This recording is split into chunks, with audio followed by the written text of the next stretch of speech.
E logo no domingo que vem, a gente vai entrar...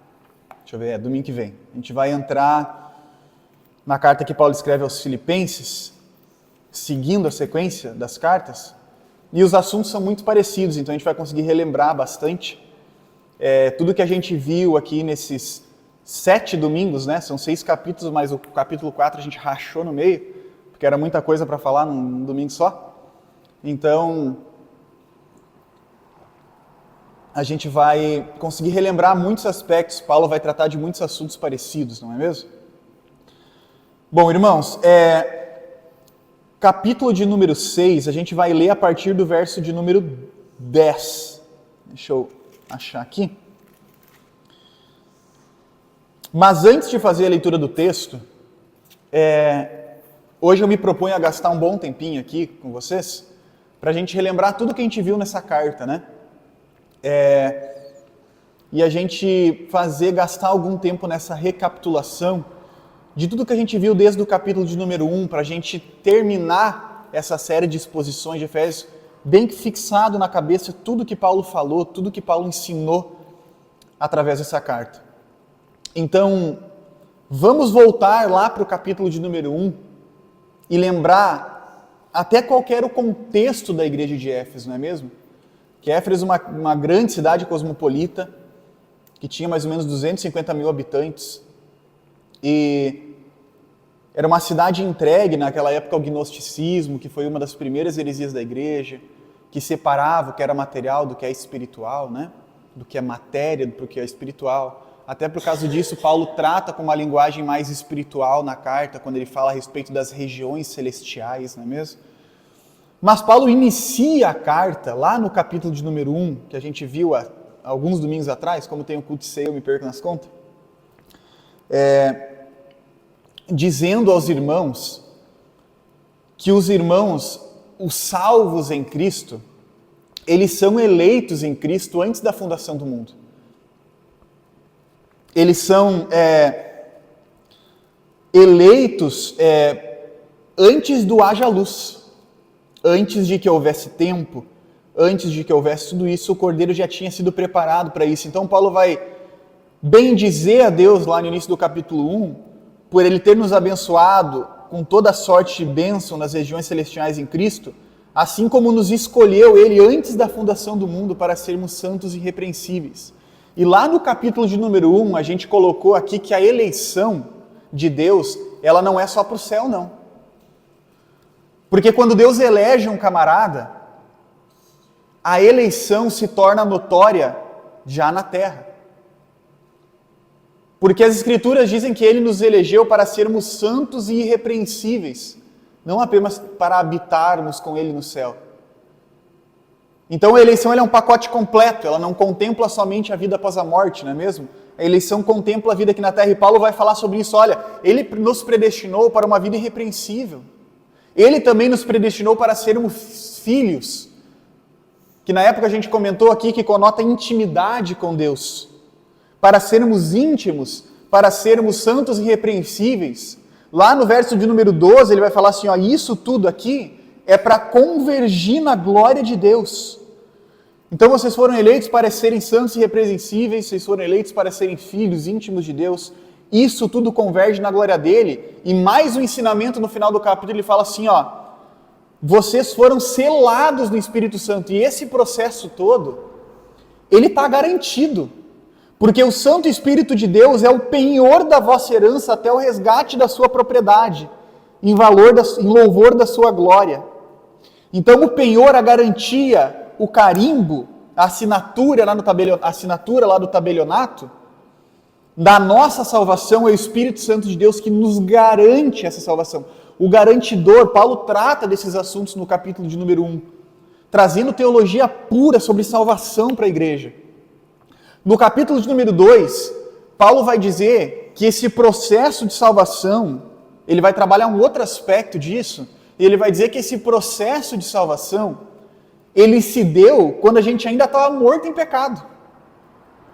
E aí que é mais interessante, porque não partiu de nós, né? Não é como se nós tivéssemos feito alguma coisa para Deus e aí Deus nos salvou. Não, Paulo vai falar lá no capítulo de número 2, ele vos deu vida, estando vós mortos nos vossos delitos e pecados, nos quais andastes outrora segundo o curso desse mundo, segundo o príncipe da potestade do ar, segundo as inclinações da carne, fazendo a vontade da carne, dos pensamentos, errando, por natureza filhos da ira.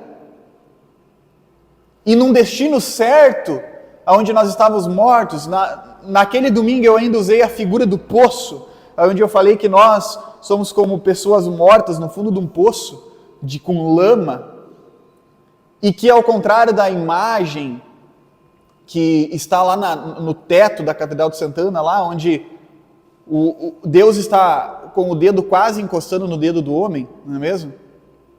Ao contrário daquela imagem onde o homem faz um esforço para se chegar até Deus, não é isso que a Bíblia diz. A Bíblia diz que quando nós estávamos no fundo do poço, nós não estendemos a mão para Jesus. Jesus entrou lá no fundo, se sujou com o nosso pecado e nos tirou de lá, porque morto não reage. Ele ensina outra coisa no capítulo de número 2, além de nos dar esse ensinamento dessa graça de Deus, dizendo que a salvação de Deus se deu quando nós ainda estávamos mortos. Ele diz que quando Jesus nos traz para fora, Ele nos dá uma nova vida. E que essa vida agora é uma vida de boas obras. E é isso que Ele vai dizer. Após resgatar do lamaçal dos pecados, Ele nos ressuscitou e nos preparou para um caminho de boas obras. Lá no verso número 10, ele diz assim: pois somos feitura dele, criados em Cristo Jesus para boas obras, as quais Deus de antemão preparou para que andássemos nela. Então Ele nos ressuscita, nos tira dessa condição deplorável e nos leva a viver com Ele. Paulo recapitula e bate muito em cima desse ponto no capítulo de número 2. E ainda no final do capítulo de 2, Paulo introduz um outro assunto, se é que os irmãos bem lembram, depois de falar muito sobre salvação, sobre a doutrina mais pura da salvação que pode existir, que está simplificada ali em Efésios 2,8, o famoso Efésios 2,8, porque vós sois salvos pela graça mediante a fé, e isso não vem de vós, é dom de Deus, não de obras para que ninguém se glorie. Depois de massificar a doutrina da salvação no coração dos irmãos, ele vai dizer assim, essa salvação, irmãos, essa salvação, ela gerou um novo povo. Um novo povo. Porque a parede da separação, na época a gente viu aqui, eu falo na época, parece que foi uns quantos meses atrás, né? Mas naquele momento, acho que é melhor colocado, a gente viu aqui a imagem do templo, não é mesmo? Do antigo templo. E que existia uma parede na frente que separava os gentios dos judeus, né? Era maldito o gentil que passava pela frente da parede. Então o gentil não podia entrar no átrio, no pátio, né? Isso era um pecado de morte, não é mesmo? Para os judeus. E Cristo vem e derruba essa parede. Ele racha essa parede no meio e agora não tem mais judeu, não tem grego, não tem mais. É a mesma coisa que Paulo vai falar em Gálatas, não é mesmo? E agora ele reconcilia os dois e pega os que estavam perto, que eram os judeus, os que estavam longe, que eram os gentios, e faz um novo povo. E esse novo povo se chama igreja, né? Na época a gente ainda refletiu aqui sobre esse problema dos judaizantes, né, que nós temos hoje, que as pessoas pegam igrejas e enchem de arca da aliança, bota shofar, bota kippá e tal, mas não tem mais, acabou. Agora é igreja, não tem mais judeu, gentil, agora é igreja. E a igreja de Cristo está num novo trato, numa nova aliança, num novo testamento. E aí Paulo, no capítulo de número 2, inicia esse assunto sobre um novo povo, uma junção de um novo povo, não é mesmo? Que agora Deus une num povo só e derruba a parede da separação, rasga o véu lá dos santos também, para que todos tenham acesso a Deus, que não seja mais necessário que uma vez por ano o sumo sacerdote adentre o santo dos santos para fazer a oferta de libação pelo povo lá, pelo perdão de pecados, e que muitas vezes voltava morto, puxado por uma corda, porque não entrava de acordo com o que Deus exigia. Agora o véu se rasgou, a parede do templo está quebrada, e Paulo entra no capítulo de número 13 dizendo o seguinte: olha, essa multiforme sabedoria de Deus aí, esse jeito, isso é um mistério. Paulo, no capítulo de número 3, vai começar a tratar isso como um mistério. A forma como Deus pega isso, judeu e gentil, e agora é tudo uma coisa só, é igreja. Esse mistério, ele precisa ser pregado. Lá no verso de número 10, do capítulo de número 3, ele fala assim, para que pela igreja a multiforme sabedoria de Deus se torne conhecida. Falando na linguagem dos Efésios, agora dos principados e potestades nas regiões celestiais. E agora que os irmãos entenderam que a salvação está em Cristo, que é pela graça, que foi dada antes da fundação do mundo, que não dependeu das vossas obras, que gerou um novo povo, andem como tal. E aí no capítulo de número 4, Paulo vai dizer assim, rogo-vos, pois eu, prisioneiro do Senhor, que andeis de modo digno da vocação que fosse chamados. Modo digno, com toda humildade, mansidão, longanimidade, suportando-vos uns aos outros, e esforçando-vos diligentemente para preservar o vínculo da paz. É o que Paulo vai falar. E agora na primeira parte do capítulo 4, na parte A, ele vai falar sobre unidade, sobre como a igreja tem que ser unida, não é mesmo? E a gente vai relembrando que ainda no capítulo 4, Paulo escreve que Deus deu dons à igreja. Por exemplo, uns para apóstolos, outros para profetas, outros para mestres, outros para pastores, outros para evangelistas, dons. E ele diz que o propósito desses dons é gerar unidade na igreja, não disparidade. A gente viu aqui naquele momento em que isso é uma palavra que vai contra os super ministérios, né? Que o camarada usa o ministério para se destacar e tal, socialmente. Mas não é esse o propósito do ministério. O propósito do ministério é gerar unidade na igreja, é fortalecer as pessoas na fé. Por mais bom preletor que alguém seja, quando ele fala em cima de um púlpito, o sentimento que ele gera no irmão é de proximidade, não de distância. Não de, eu sou super crente, eu tenho o Espírito Santo e tal. Nossa, olha como... Não é. É um sentimento de proximidade, de o irmão olhar para cima do púlpito e mesmo com aquele sermão muito bem exposto, ele vê que ali habita um pecador cheio de falhas. O propósito do ministério vai gerar proximidade, vai gerar unidade, e além disso vai gerar edificação para a igreja. Então na parte A do capítulo 4, ele trata sobre isso, e na parte B ele fala sobre santidade. Porque a santidade na igreja é o que vai ditar a qualidade das relações dentro da igreja. E Paulo vai falar sobre santidade, dizendo para nós como que a gente não deve andar. Ele fala assim, vocês não podem ser como os gentios que andam na vaidade dos pensamentos, andam obscurecidos de entendimento, alheios à vida por causa da ignorância em que vivem e pela dureza do seu coração, se tornaram insensíveis, né? E se entregaram para todo tipo de dissolução, para com avidez cometerem toda sorte de impurezas. Não sejam como esses homens, andem numa vida de retidão. Paulo vai dar alguns exemplos de que a santidade do cristão não pode ser o básico. Não pode ser o básico. Paulo vai dizer assim, não adianta vocês parar de furtar. Vocês têm que trabalhar para ter como ajudar as pessoas que precisam. Não adianta vocês parar de falar palavras torpes. Vocês têm que começar a falar coisas que edificam. Não adianta vocês parar de mentir, vocês têm que falar a verdade. Não adianta vocês ficar no básico. Vocês têm que fazer mais. Ainda naquele domingo, nós contamos aquela história sobre o marido que chega em casa e fala para a esposa assim, a esposa fala para ele, amor, me ajuda com a louça. Aí ele fala assim, ele pensa cansado do serviço, ele fala assim, é questão de separação? E ela fala, não é questão de separação. Então não vou fazer. No outro dia, amor, me ajuda com tal coisa. É questão de separação? Não é, né? Então não vou fazer. Então, se não é questão de separação, não vou fazer nada. Quanto tempo o relacionamento dura? Não dura nada. Exatamente assim na nossa vida com Deus. É questão de salvação? Não é? Então não vou fazer. Não é questão de salvação, então não vou fazer. Não vou fazer. Exatamente aí que o crente se perde na dissolução dos próprios pensamentos, achando que pode ser um cristão que faz o básico, que pode viver no básico. E Paulo martela isso aos irmãos de Efésios, na parte B do capítulo 4, falando sobre santidade da igreja. Santidade da igreja. Agora no capítulo de número 5, que foi o último capítulo que nós expomos, Paulo pega esse assunto da santidade e vai mais além.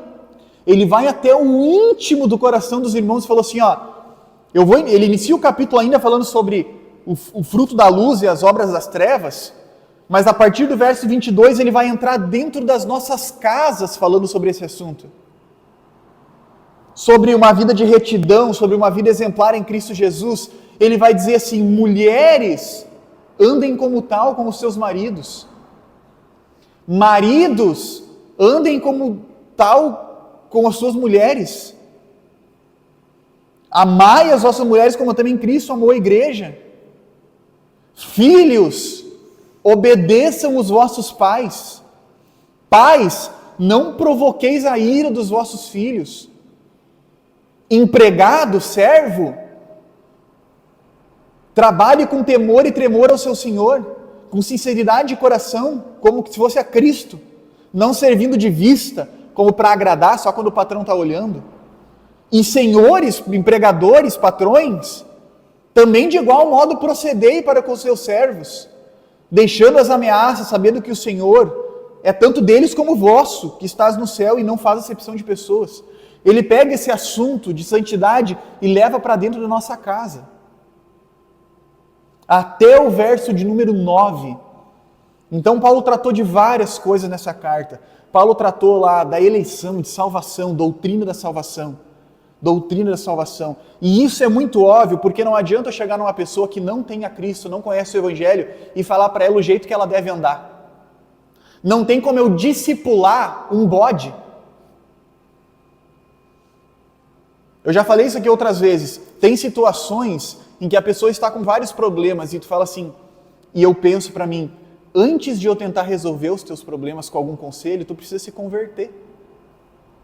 Porque daqui um pouco, quando Cristo entra na tua vida, esses problemas, eles se esvaem, eles perdem essa força. Então Paulo primeiro trata do assunto da salvação, no capítulo de número 1 e número 2. Depois ele fala que essa salvação gerou um povo chamado igreja. E depois ele fala que esse povo chamado igreja deve andar segundo a vocação que foram chamados, sendo unidos e santos. E que essa santidade, ele vai finalizar no capítulo de número 5, não pode morrer na igreja. Essa santidade tem que se estender para dentro da porta dos nossos lares. E é isso, todos os assuntos que Paulo trata, desde o capítulo 1 até o versículo de número 9 do capítulo 6. E agora a gente vai entrar na leitura do verso de número 10 até o verso de número 20 do capítulo de número 6. Após ensinar todas essas coisas para a igreja, Paulo vai dizer o seguinte: quanto ao mais, sede fortalecidos no Senhor e na força do seu poder. Revesti-vos de toda a armadura de Deus, para poderes ficar firmes contra as ciladas do diabo. Porque a nossa luta não é contra o sangue e a carne, e sim contra os principados e potestades, contra os dominadores desse mundo tenebroso, contra as forças espirituais do mal nas regiões celestes. Portanto, tomai toda a armadura de Deus para que possais resistir no dia mau. E depois de terdes vencido tudo, permanecer inabaláveis. Estais, pois, firmes, cingindo-vos com a verdade e vestindo-vos da couraça da justiça. Calçai os pés com a preparação do evangelho da paz, embraçando sempre o escudo da fé, com o qual podereis apagar todos os dardos inflamados do maligno. Tomai também o capacete da salvação e a espada do Espírito, que é a palavra de Deus, com toda a oração e súplica, orando em todo tempo no Espírito, e para isto vigiando com toda a perseverança e súplica por todos os santos. E também a mim, para que me seja dada no abrir da minha boca a palavra, para com intrepidez fazer conhecido o ministério do Evangelho, pelo qual eu sou embaixador em cadeias, para que em Cristo eu seja ousado para falar, como me cumpre fazê-lo. Vamos até o verso 24. E para que saibais também a meu respeito o que faço, e tudo vos informará Tíquico, o irmão amado e fiel ministro do Senhor. Foi para isso que eu vos enviei, para que saibais a nosso respeito e ele console o vosso coração. Paz seja com os irmãos e amor com fé da parte de Deus e do Senhor Jesus Cristo. A graça seja com todos os que amam sinceramente o nosso Senhor Jesus Cristo. E aí Paulo encerra essa carta que ele escreve preso. E aí quando a gente fala preso aqui é literalmente preso em cadeias. Paulo estava preso quando escreve. Essa é uma das cartas da prisão de Paulo, né? E agora, o que Paulo está fazendo aqui, aparentemente parece que ele troca um pouco o assunto, e de um certo ponto de vista ele troca mesmo, mas, pelo menos no início do verso de número 10, Paulo vai nos dar uma dica valiosa, que vai completar todo esse aconselhamento que Paulo está dando, todas essas verdades que Paulo está falando sobre a vida relacional. Depois de Paulo ter falado sobre teologia da salvação, sobre doutrina da salvação, lá no capítulo número 1 e 2, pelo menos a parte A do capítulo número 2, ele começa a falar de igreja, ele começa a falar de relacionamento na igreja. Vocês são um povo só, vocês têm que ser unidos, vocês têm que ser santos, santidade tem que ir até dentro dos vossos lares. Relacionamentos. E uma dica maravilhosa que Paulo vai nos dar, ainda no início do verso 10, é que quando ele fala que quanto ao mais, irmãos, sede fortalecidos no Senhor e na força do seu poder, revestindo-se de toda a armadura para poderes ficar firmes contra o diabo. Porque a nossa luta, ela não é contra a carne nem contra o sangue, e sim contra os principados e potestades, contra os dominadores deste mundo tenebroso, contra as forças espirituais do mal nas regiões celestes, né? Então, se a gente coloca dentro do contexto que Paulo está falando nos capítulos anteriores, é quase como se Paulo estivesse falando aos nossos ouvidos o seguinte: irmãos, quando vocês tiverem problemas com outras pessoas, quando a pessoa lhe colocar numa situação onde você fica com muita raiva, onde você começa a perder a razão, quando no trânsito, quando na igreja, quando na família, alguém te causa um mal, lembrem-se de que a luta de vocês não é contra pessoas. Lembrem-se de que a luta de vocês não é contra o irmão. Lembrem-se que a luta de vocês não é contra situações. A luta de vocês não é contra coisas que se podem ver, não é? A luta de vocês não é contra a família, a luta de vocês não é contra o governo, a luta de vocês não é contra as coisas palpáveis. Quando as situações se apertam, tende em mente vocês que a batalha de vocês é contra os dominadores desse mundo tenebroso, contra os principados e potestades, contra Satanás e seus anjos. Era exatamente o que Jesus fez quando Jesus está falando sobre as coisas que hão de acontecer com ele, que ele há de sofrer e padecer, e Pedro fala assim: não, de forma nenhuma isso vai acontecer contigo. Jesus olha para ele assim e fala: para trás, Satanás. Porque Jesus entendia contra quem ele estava lutando. E agora Paulo nos fala assim: irmãos, isso vai ajudar muito vocês quando vocês tiverem uma ingresilha, quando vocês tiverem um problema com os irmãos de vocês, lembrem que a luta de vocês não é contra eles. E deixa eu dizer uma coisa para vocês. Existe uma luta, existe uma batalha, que só acaba quando Jesus voltar. E se ela não é contra os nossos irmãos, como que a gente luta? Como que a gente vai se colocar pronto nessa batalha? Se nós somos soldados, e a igreja é representada por Paulo lá quando escreve aos Coríntios como um exército, se nós somos soldados, como que a gente vai batalhar então?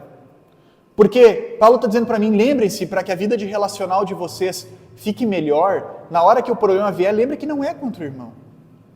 Vocês, igreja, vão ser atacados pelo diabo o tempo inteiro. Não esqueçam de que existe um mundo espiritual que trabalha contra você, que trabalha contra você. Porque às vezes a igreja esquece, irmãos, que o que acontece? Em resposta a uma experiência religiosa muito ruim, aonde muitas igrejas de forma equivocada colocam tudo nas costas do diabo, né? Que a gente fala. Então, por exemplo, o irmão, ele chega atrasado todo dia no serviço.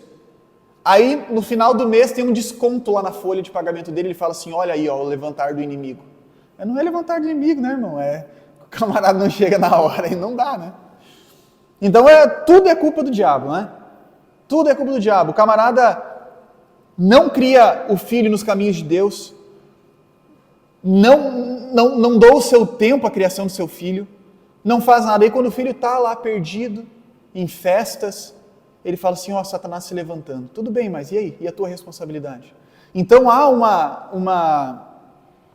uma experiência religiosa, há um entendimento religioso que cresce muito hoje em dia, que é colocar todas as culpas no diabo. Só que a igreja de Cristo, que é uma igreja saudável, não pode sair do 8 e ir para o 80 e achar também que Satanás é isento de culpa em tudo. Porque se existe uma realidade dentro da igreja, é que Satanás procura atacá-la todos os dias. Não faz sentido, irmãos, você colocar um laço na pata de um passarinho que está dentro de uma gaiola. Porque ele já está preso. Ele já está preso. Então, se a gente pensa lá em Lucas 11, quando Cristo está falando a respeito de Satanás, ele fala que é como um valente que, armado, guarda sua casa e suas coisas.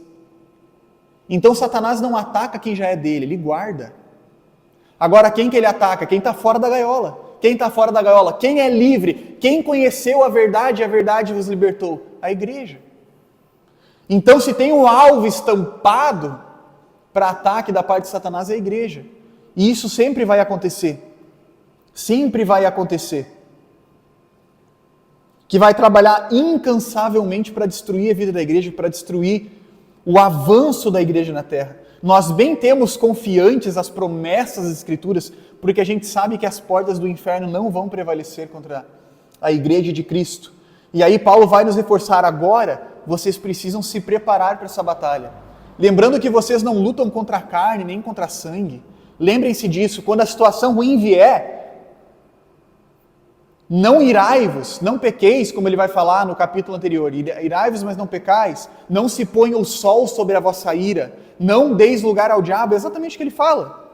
Se a gente volta ao capítulo, Paulo vai falar assim, ó, irei-vos e não pequeis, não se ponha o sol sobre a vossa ira. Nem deis lugar ao diabo.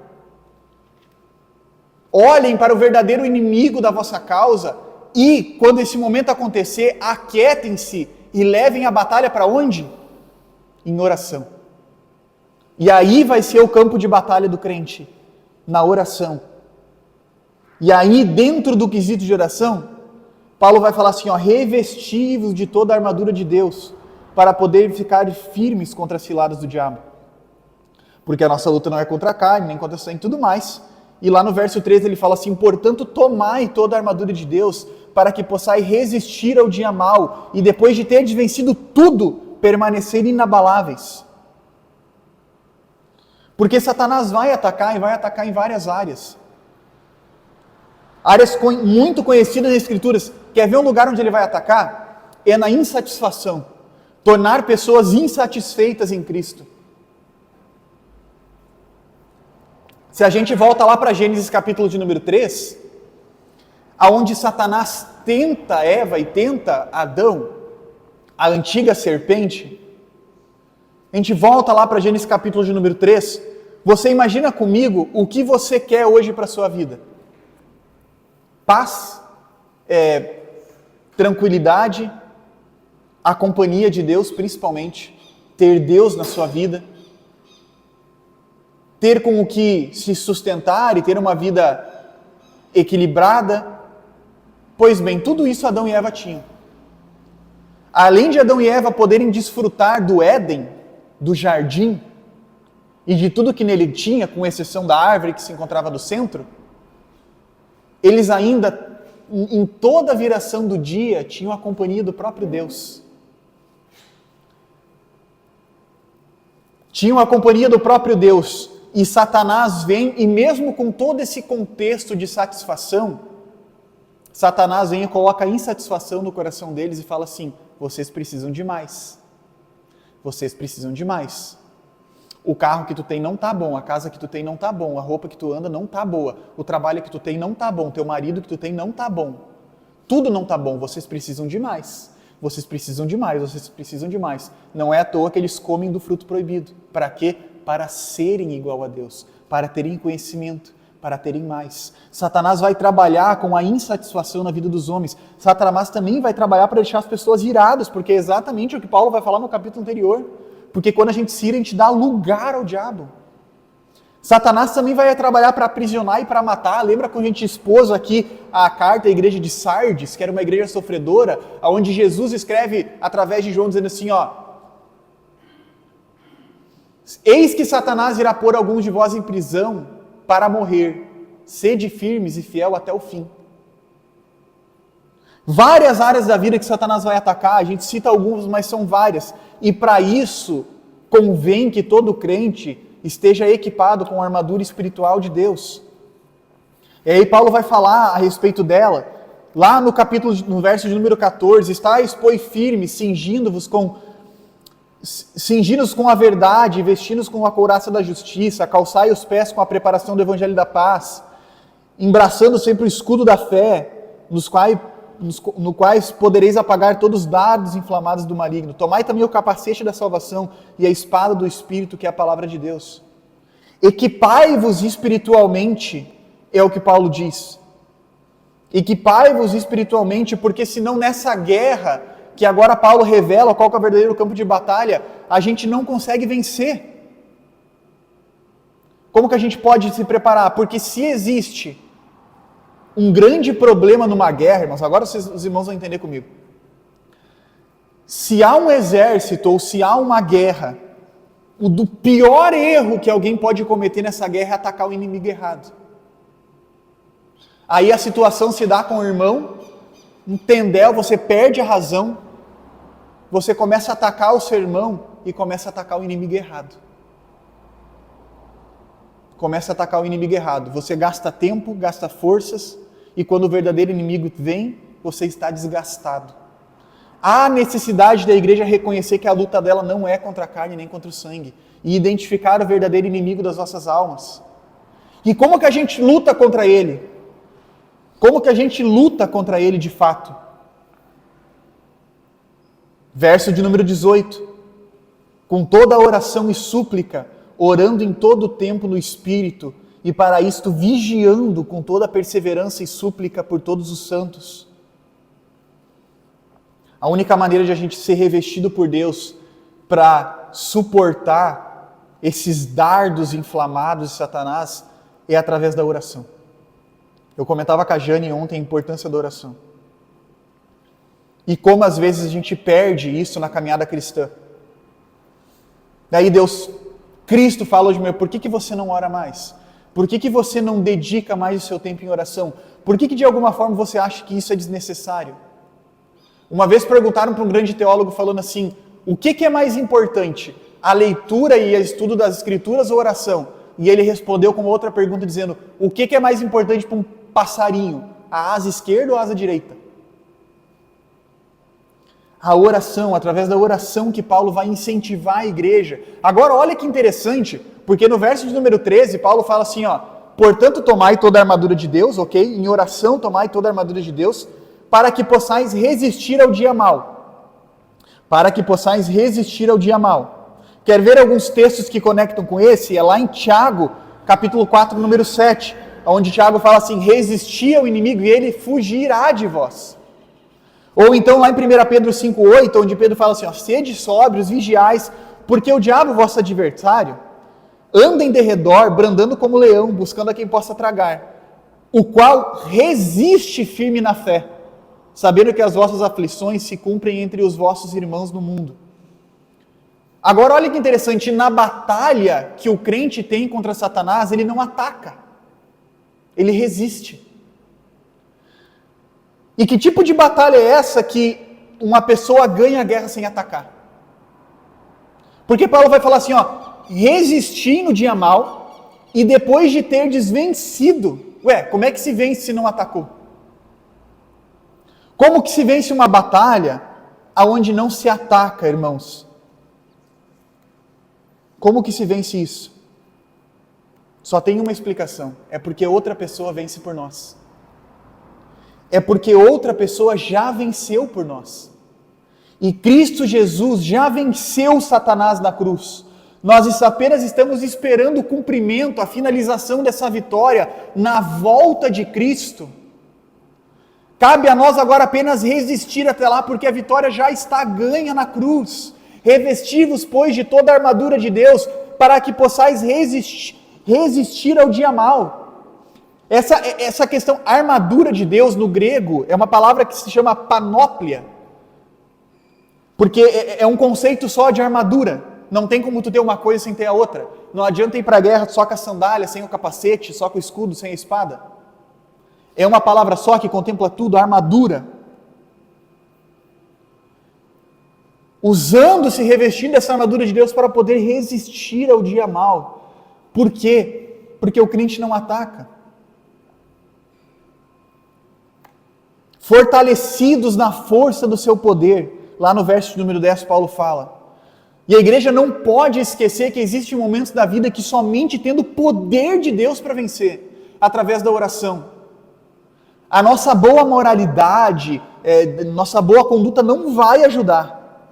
Existem certas batalhas que o seminário teológico, que a teologia, que o conhecimento não vão ajudar. Existem certas batalhas que o seu pastor, que o seu presbítero, que o diácono, que o irmão, que a igreja, que o pai, que a mãe não vão ajudar. Existem certas batalhas que somente o poder de Deus na vida de um crente pode fazer com que ela seja vencida. E é muito interessante porque numa cosmologia do Novo Testamento, a gente entende, quando a gente lê todo o Novo Testamento, que todos os dias são maus. Que o mundo jaz no maligno, e para o crente verdadeiro, todos os dias são maus, todos os dias é uma batalha. Mas Paulo vai tratar aqui em particular do dia mau.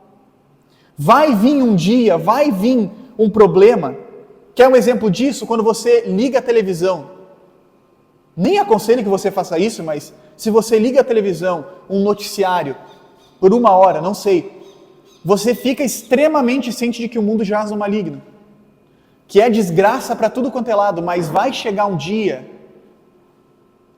pode ser que chegue um dia e que esses problemas batam na sua porta, e não estão mais só na televisão. Esse é o dia mau. E a única forma de a gente resistir a esse dia mau é estando revestidos de Deus, da armadura de Deus. E como se consegue isso, Douglas? É através de oração, irmãos, é através da busca do poder de Deus. Paulo vai falar no verso 10, quanto ao mais sede fortalecidos no Senhor e na força do seu poder. Na força do seu poder. Existe a história de um avivamento que aconteceu na África. E olha que interessante como esse avivamento começou. Os irmãos missionários que estavam lá foram chamados porque uma menina estava endemoniada. E ela estava possessa por demônios e tinha um monte de gente lá na frente com medo, muitas pessoas já machucadas. E os irmãos chegam lá e ficam dias tentando expulsar aquele demônio daquela menina. E não conseguem, não conseguem, não conseguem, não conseguem, não conseguem. Até que o missionário decide voltar para casa, porque ele se entristeceu com a sua própria capacidade. E nisso Deus fala com eles. Conserta a vida deles com Deus, leva eles de novo para uma vida intensa de oração, enche eles de poder e Deus aviva aquele lugar. Muitos foram milagres, mortos que ressuscitaram, pessoas que voltaram a ver. O próprio pastor Hernandes Dias Lopes conta a história de que recebeu o testemunho de uma mulher que já estava 17 horas morta e que ressuscitou. Porque as pessoas foram cheias do poder de Deus, do poder de Deus. Em nada vai nos adiantar apenas uma boa conduta, um conhecimento, uma boa teologia, se a gente não for cheio do poder de Deus para poder resistir ao dia mau. Senão seremos como aquele que constrói a sua casa sobre a areia, de um certo ponto de vista, não é mesmo? Não adianta ter apenas uma asa e a outra não. Assim a igreja não consegue prosseguir, a igreja não consegue avançar. em Cristo Jesus. E Paulo vai encerrar aqui dizendo: orem com toda súplica em todo tempo e também vigiando. Vigiando, oração, súplica e vigilância. Oração, súplica e vigilância. Sede fortalecidos no Senhor. Então, se há algo que os irmãos podem entender aqui, nesse findar das palavras de Paulo à igreja de Éfeso, é o seguinte: primeiro, reconheçam o vosso inimigo. Porque enquanto vocês estiverem atacando o inimigo errado, não tem como vencer a guerra. Enquanto vocês estiverem atacando, não batalhando, não é mesmo? Batalhando contra o inimigo errado, não tem como vocês vencer a guerra. As situações se dão, as calamidades vêm na nossa vida e a gente fica atacando pessoas, fica culpando ocasiões, fica culpando aqui, colar, mas a gente não entende que o nosso verdadeiro inimigo não é a carne nem o sangue. É Satanás e seus anjos que estão trabalhando incansavelmente contra a igreja. E quando a gente reconhece esse verdadeiro inimigo, a gente toma outra postura. Uma postura de resistência em Cristo Jesus, sem precisar atacar, porque a vitória, irmãos, ela já nos foi dada na cruz. Cabe apenas a nós resistirmos ao dia mau, até que Cristo venha e juntamente com a igreja venha regir a terra com vara de ferro. Vamos nos colocar em pé?